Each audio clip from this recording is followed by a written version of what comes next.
Hammer Studios had pretty much bet the farm on The Curse of Frankenstein, and luckily for them, it was a critical and financial success.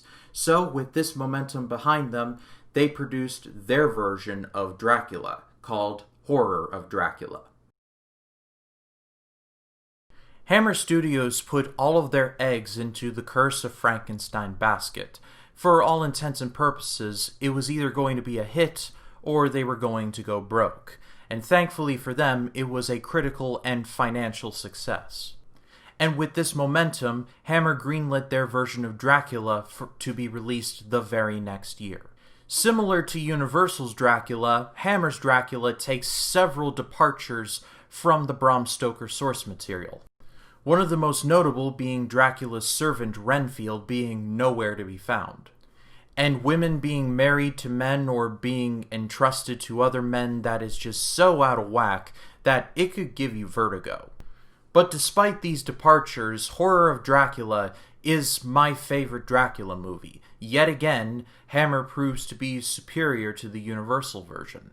Don't get me wrong, the Universal Dracula film is a classic for a reason, and it is the premier Dracula film, at least in terms of the US. But in terms of overall Dracula films, I will absolutely give the edge to Horror of Dracula every single time. And that falls at the feet of one horror icon, Christopher Lee. Christopher Lee is probably best known as playing Saruman in the Lord of the Rings movies and in Count Dooku in the Star Wars prequels. But similar to Bela Lugosi, he had a long and lengthy career before and after this role.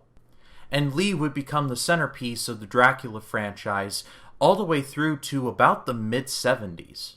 And the gang from The Curse of Frankenstein is all here in this one. Terence Fisher in the director's chair, Jimmy Sangster in the scriptwriting department, and of course Peter Cushing, but this time it plays Dr. Van Helsing. Peter Cushing, though he wouldn't appear in another one of these movies until the early 70s, and is not on screen very much in this version, still is excellent. He absolutely has to be in contention as one of the best Van Helsings we'll probably ever get. And similar to Curse of Frankenstein, Hammer brought Dracula into the modern day by shooting it all in color and upping the sex, the blood, and the gore, with a special emphasis on the blood. The very first shot of this movie is a coffin with Dracula's name, and then a blood splatter appears, so the movie sets the tone almost immediately. And this movie was apparently so controversial that the ending of this movie had to be cut and reshot due to the content being so violent. A search has been going for a very long time to find that ending, but nothing has really come up. Just to provide context, the ending essentially involves Dracula turning to dust and fading away, but not in the cool Thanos way that sounds.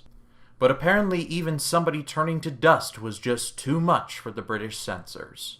But that's just a nitpick. At the end of the day, Horror of Dracula is the best Dracula movie we are ever going to get, whether in the UK, the US, or otherwise. Definitely check it out if you haven't.